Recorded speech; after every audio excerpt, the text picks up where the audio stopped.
Hello everyone, welcome to my YouTube channel Harshiya classes. तो आज हम क्लास 6 की जो ये बुक है रेन ड्रॉप्स, इसका फर्स्ट चैप्टर है the solitary reaper. First poem है, आज हम ये एक्सप्लेन करेंगे।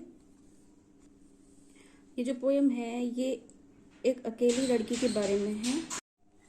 इस पोएम के पोएट हैं विलियम वर्ड्सवर्थ और यह पोएम एक अकेली लड़की के बारे में है जो खेत में काम करते हुए बहुत मधुर और भावुक गीत गा रही है। कवि उसके गीत से इतना प्रभावित है, पोएट इतना प्रभावित हुआ है उस लड़की के गीत को सुनकर कि वह गीत उसके दिल में हमेशा के लिए बस जाता है। Behold her single in the field, yon solitary highland lass,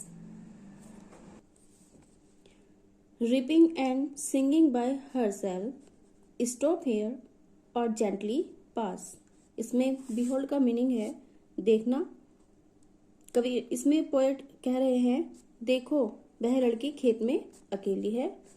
yon solitary highland lass, वह दूर पहाड़ी इलाके की अकेली लड़की है।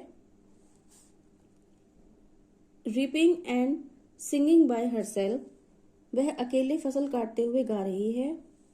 स्टॉप हेयर और जेंटली पास, या तो वहीं रुक जाओ या धीरे से निकल जाओ। Alone she cuts and binds the grain and sings a melancholy strain. Oh, listen, for the vale profound is overflowing with the sound. Alone she cuts and binds the grain. Grain क्या है? अनाज, यानी जो फसल है उसकी, वो अनाज काट रही है। अकेले ही अनाज को काटती है और उसे बांध रही है। And sings a melancholy strain. strain का मतलब है यहाँ पर गीत, एक दुख भरा गीत वो गा रही है। Oh, listen for the well profound is overflowing with the sound। Oh, listen for the well का मतलब वेल कहा गया है घाटी को, उसकी is overflowing, उसकी मतलब जो घाट वहां की घाटी है उसकी आवाज से भर गई है। No nightingale did ever chant, कोई नाइटेंगल मतलब बुलबुल भी इतना सुंदर नहीं गाती। More welcome notes to weary bands कहा गया है जो थके हुए यात्री होते हैं उनके लिए निकलने वाले। More welcome notes to weary bands, थके हुए यात्रियों को इससे अच्छा गीत नहीं मिलता। Of travellers in some shady haunt, जो छांव वाली जगह में आराम कर रहे हैं या जो ठहरने की जगह पर, छाया वाली जगह पर आराम कर रहे हैं। Among Arabian sands, a voice so thrilling never was heard। अरब के रेगिस्तान में इतनी मधुर आवाज कभी नहीं सुनी गई। In spring time from the cuckoo bird, breaking the silence of the seas, among the furthest herbage, will no one tell me what she sings। In spring time, बसंत में कोयल की आवाज से भी ज्यादा जो शांति को तोड़ देती है। हेब्रिज यूज किया गया है द्वीपों के समूह के लिए, जो शांति को तोड़ देती है।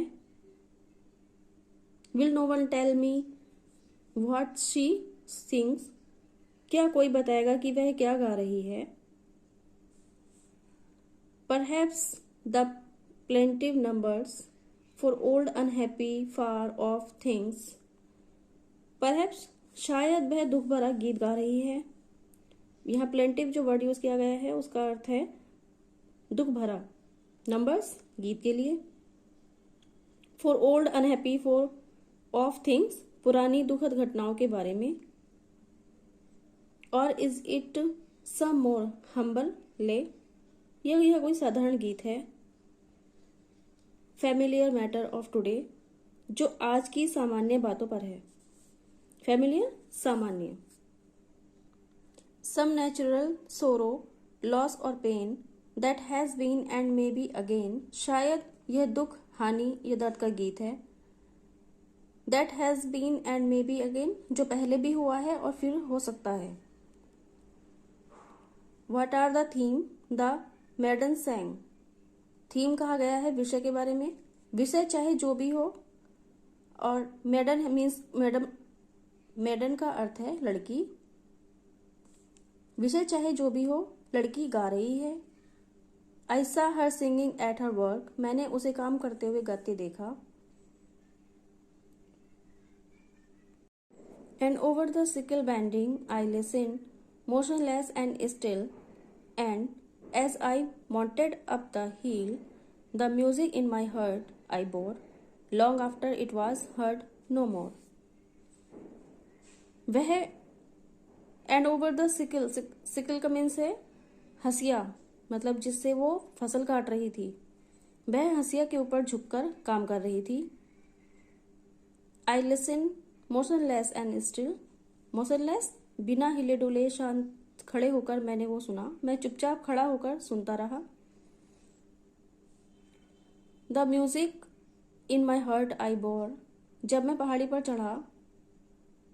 Long after it was heard no more. उसका गीत मेरे दिल में बस गया। जब आवाज बंद हो गई तब भी वह याद रहा। तो ये थी सोलेटरी रैपर, जो मैंने इसका एक्सप्लेन किया है। अगर आपको ये वीडियो अच्छी लगी हो तो चैनल को सब्सक्राइब करें, वीडियो को लाइक और शेयर करें।